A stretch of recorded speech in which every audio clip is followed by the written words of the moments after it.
Olá, boa noite. Você vai ver hoje no Segunda Edição que, infelizmente, nos dias de hoje, a falta de respeito com o próximo acontece em diferentes lugares.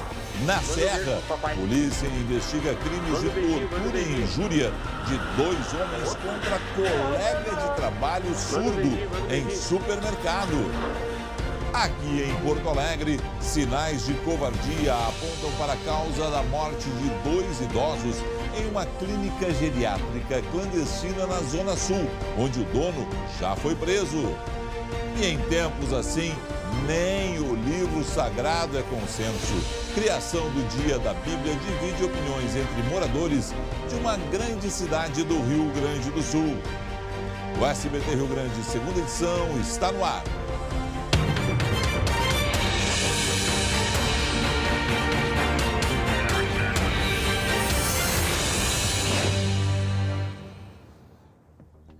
Que tempos esses que estamos vivendo, né? Começamos a segunda edição mostrando um caso de covardia que deixa todos nós revoltados. Funcionários de uma rede de supermercados amarraram e torturaram um colega de trabalho que é surdo. Tudo isso dentro do próprio local de trabalho. Os agressores filmaram a sessão de tortura e divulgaram em uma rede social. Com as mãos amarradas em um corrimão de uma escada, o funcionário de 22 anos tenta se soltar. Manda um beijinho. Manda um beijo pro papai. Os colegas de trabalho debocham do jovem, que é surdo. O local é de acesso restrito do supermercado.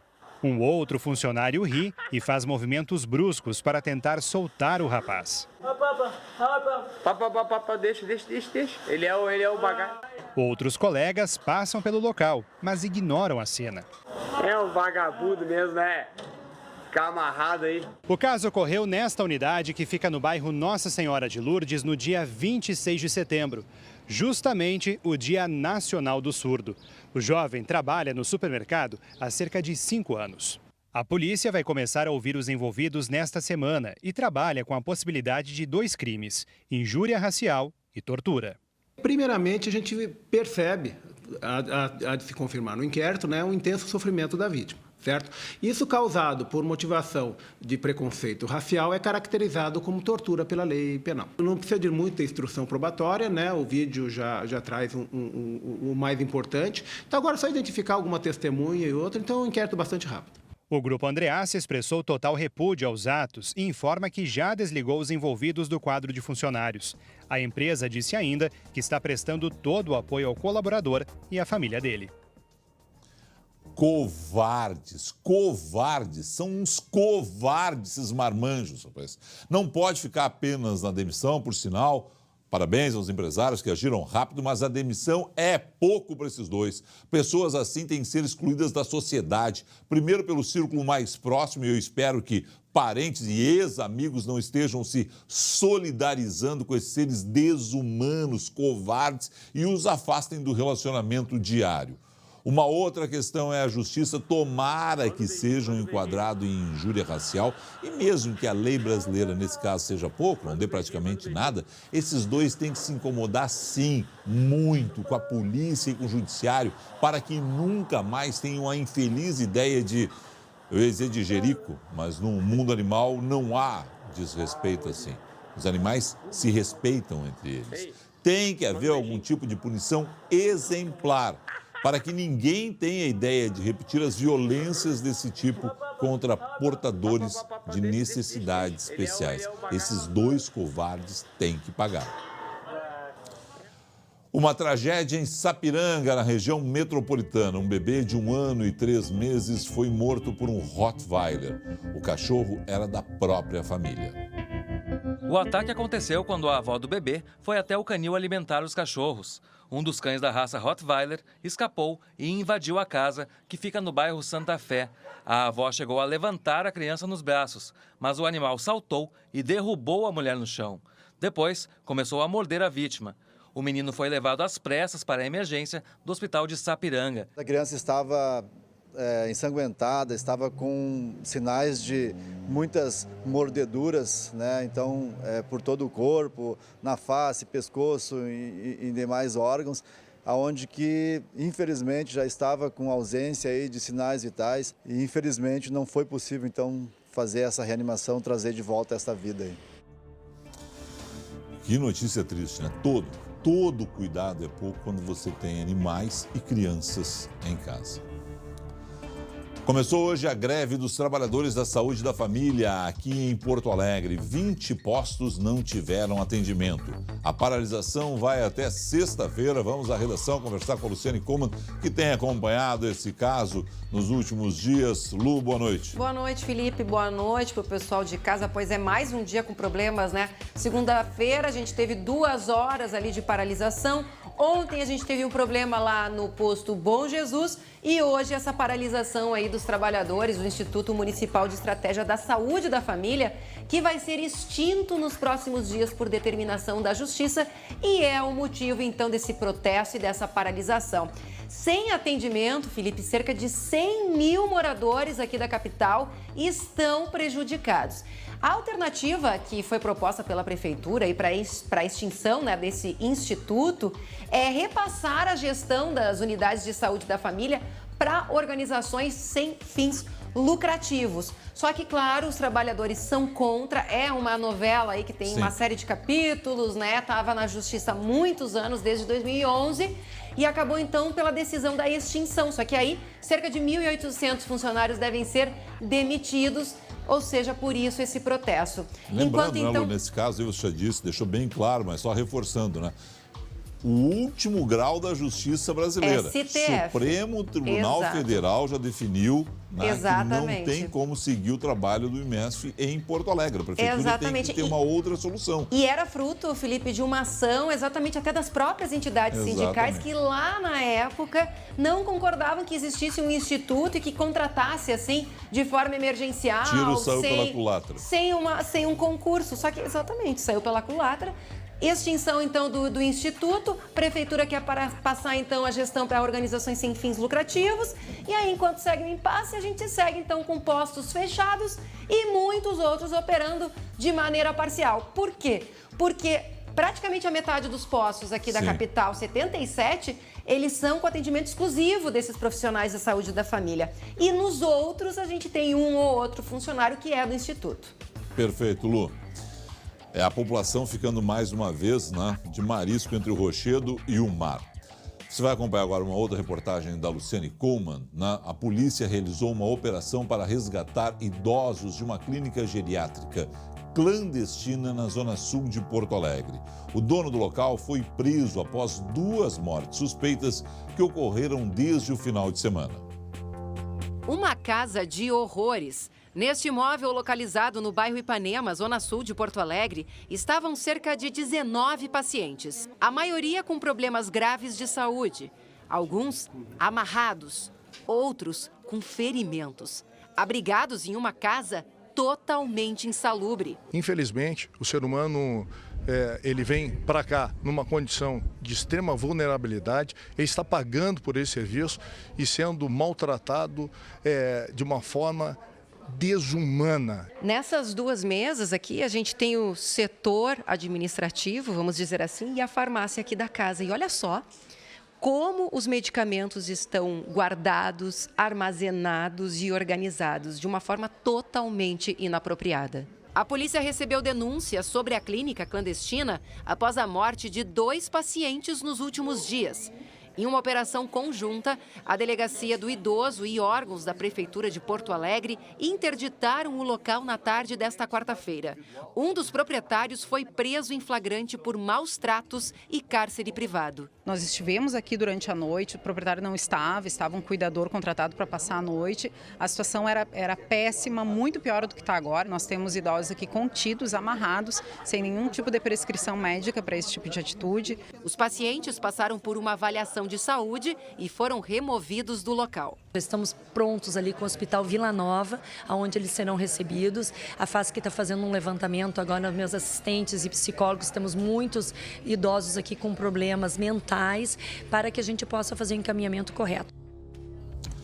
Não dá para chamar um local assim de clínica, né? A Lu esteve lá, é um depósito de seres humanos. As pessoas simplesmente abandonam também os seus parentes lá, mesmo que estejam pagando, porque não pode se pensar que as pessoas viram as condições de tratamento, né, que são submetidos os parentes delas que lá estão, né, Lu? Pois é, Felipe, olha, triste, desumano, sabe, a cena. Você não tem noção do cheiro que era lá dentro, a sujeira. E segundo a delegada, durante a madrugada estava muito pior, Felipe, muito pior. Lu, falando em cheiro, né, o dono da clínica se trancou no banheiro enquanto a polícia chegou, é isso? Não, Foi? na verdade, Felipe, ele se escondeu porque não queria aparecer para a imprensa. Então, enquanto a gente estava fazendo ali as imagens, ele ficou lá no banheiro, trancado para não aparecer. Mas ele é um dos proprietários, viu? A companheira dele não estava no local e também deve responder aí pelos mesmos crimes. Agora é uma história, assim, de filme de terror, viu, Felipe? Porque começou no fim de semana, a Brigada Militar recebeu uma denúncia de ex-funcionários em relação a essa clínica que funcionava a 3 quadras dali, isso aí é no bairro Ipanema, numa zona ali de casarões, sabe, uma zona nobre. A Brigada Militar chegou lá, os idosos estavam sozinhos. Já imaginou? Cerca de 20 idosos sozinhos. Não, não tem condição. Não tem condição. E aí, na segunda-feira, eles foram todos transferidos para essa outra casa, porque, segundo a polícia, é até de praxe essas clínicas clandestinas mudarem frequentemente de endereço para não receberem, né, essa fiscalização, essa vistoria, como aconteceu hoje. Mas existem dezenas de clínicas ilegais em Porto Alegre, região metropolitana, em todo o Rio Grande do Sul, infelizmente. Agora, de novo, os parentes é que estão levando essas pessoas para esses locais. Tem que saber onde eles deixam as pessoas que eles dizem em algum momento da vida que amam ou amaram, né? Pois é, porque abandono lá, abandono, né? Porque, pelo amor de Deus, qualquer um que entrasse ali veria a situação precária do local. E mais, né, Felipe? A gente tem, além dos familiares e além dessas pessoas que mantêm clínicas clandestinas nessas condições, a gente ainda tem o poder público. Faltam casas para abrigar idosos nessas situações. Exatamente. A Lu volta em instantes. Você já ouviu falar no Pacto Alegre? Confira.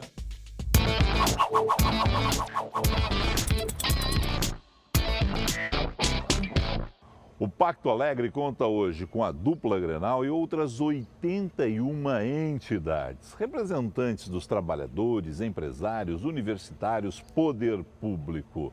Conosco, Luiz Carlos Pinto da Silva Filho, coordenador do Pacto Alegre. Em primeiro lugar, o que é esse pacto que Porto Alegre desenvolve?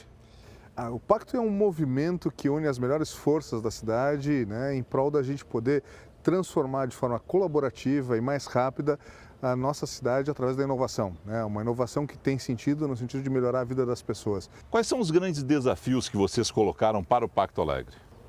Eu acho que tem 6 desafios importantes: qualidade de vida, educação e talentos, modernização da máquina pública, ambiente de negócios, imagem da cidade e transformação urbana. Acho que são as primeiras grandes dimensões que acho que são importantes para a gente fazer uma Porto Alegre melhor para os seus cidadãos. São 83 entidades, né? Você tem uma ideia de quantas pessoas estão engajadas?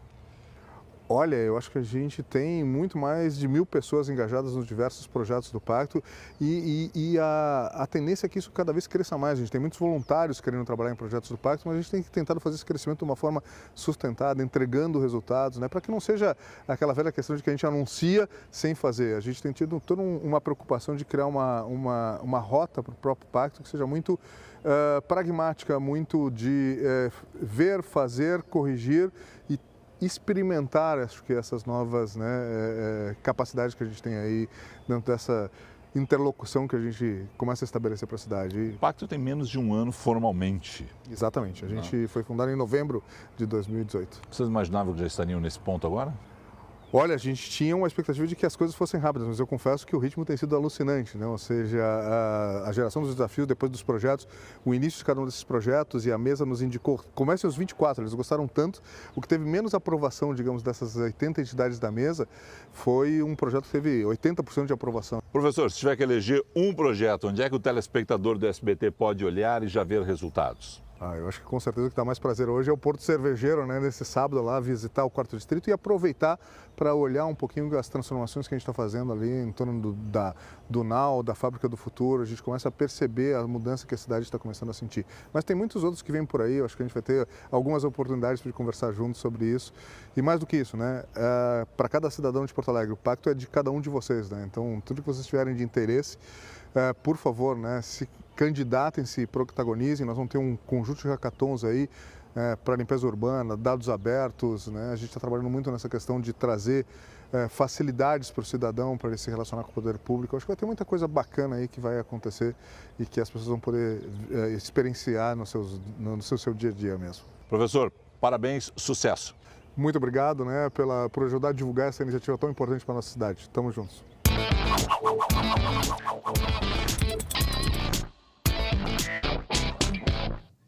E ainda hoje tem polêmica na Serra do Rio Grande do Sul. Uma proposta aprovada na Câmara de Vereadores de Caxias quer criar o Dia da Bíblia.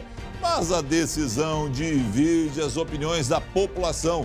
Em instantes, aqui no Segunda Edição. No Rio Grande do Sul, tudo vira polêmica. Imagina se o livro mais vendido do mundo poder ganhar um dia só para ele em uma cidade da Serra, não ia virar, né? A proposta foi aprovada pela Câmara de Vereadores, mas divide opiniões entre os moradores. A obra já foi traduzida para diversos idiomas. Tem mais de 3 bilhões e 900 milhões de exemplares vendidos em todo o mundo. O livro mais consumido no planeta é a Bíblia Sagrada. Pois em Caxias do Sul, o vereador propôs homenagear o livro sagrado, criando o Dia da Bíblia no calendário oficial de eventos do município. O projeto, aprovado em plenário, estabelece o segundo domingo do mês de dezembro para a comemoração. Com o objetivo de fazer o poder público também, neste dia, poder fazer com que os seus ritos públicos estabeleçam também, por que não, algum critério, alguma norma, nessa data, um dia específico de uma passeata, algo nesse sentido, a incentivar o Dia da Bíblia. O vereador também propôs que um exemplar do livro fique à disposição na Câmara para que a população possa fazer consultas. Para virar lei municipal, o projeto depende agora da sanção do prefeito Daniel Guerra. No entanto, a data já é comemorada em todo o Brasil por meio de uma lei federal aprovada em 2001, que também estipula o segundo domingo do mês de dezembro. Um levantamento feito pela nossa reportagem apontou que de 2005 até agora, ou seja, nas últimas 4 legislaturas, Caxias do Sul ganhou cerca de 65 novas leis municipais, criando datas comemorativas. Entre elas, o Dia do Cliente, da Orquídea e até do Vizinho. Por isso, a real necessidade de um projeto como esse tem dividido a opinião dos moradores aqui da cidade. Gostaria de lembrar o Dia da Bíblia, né? Porque hoje em dia está muitas pessoas, muita gente está desacreditada em Deus. Né? Religião é uma coisa muito relativa. Acho que não é assunto para a Câmara de Vereadores estar interferindo nesse tipo de coisa. O pior é que está todo mundo certo, sabe? Não tem um poder público que interfere na religião, Lu? Não tem porquê mesmo. Né? Agora também é o seguinte, ó. Se for seguir a Bíblia, que bom.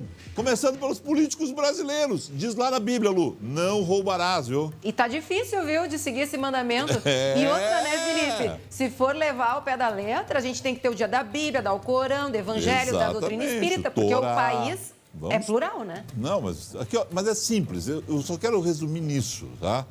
Políticos, legal, criaram uma lei, sigam a lei. A lei já existe em nível federal. Sim, já tem, aí perde tempo. E diz na Bíblia, não roubarás. O que a gente mais vê é roubo nesse Brasil. Não, e vamos combinar, né, Felipe? Tanta coisa para ser discutida. Exatamente. A nossa serra, ela tá cheia de problemas, né? Problemas que antes eram específicos aqui da região metropolitana, já estão avançando para o interior, para a Serra Gaúcha. Inclusive o impeachment do prefeito de Caxias do Sul, Daniel Guerra. Exatamente. Ou seja, a gente está precisando aí de parlamentares que botem o dedo na ferida, né? E não que fiquem usando o tempo aí para criar a lei do Dia da Bíblia, Dia do Cliente, pelo amor de Deus. Os caras não tem mais o que fazer, Lu. Não, isso eles vão reproduzindo, né? Aí existe em nível federal, eles nem se dão trabalho de saber o que existe em nível federal, né? Obrigado. Vai pro show do Iron Maiden, não? Não, infelizmente não. Arrisca alguma canção do Iron Maiden, não? Não, Felipe, Nenhuma? não faz isso comigo, não. Pô, brincadeira. Tchau. Canta muito, gente. Bom, falar o seguinte, vamos falar sobre o show, mas antes eu deixo eu falar sobre futebol. Tem rodada do Brasileirão acontecendo nesse momento. O jogo do Inter contra o CSA começou às 7h15 da noite. Então, estamos com 26 minutos do primeiro tempo e o placar segue em 0-0. Mais tarde, a partir das 9 horas da noite, tem Grêmio e Ceará. O jogo acontece em Caxias do Sul, no estádio Centenário, já que a Arena recebe hoje o show do Iron Maiden. Você vê aí imagens, trânsito pesado em direção à Arena. Seguinte, ó. Estamos fechando o programa, tô indo para lá porque, afinal de contas, vai ser um dos grandes shows do ano em Porto Alegre. Uma ótima noite a todos, até amanhã.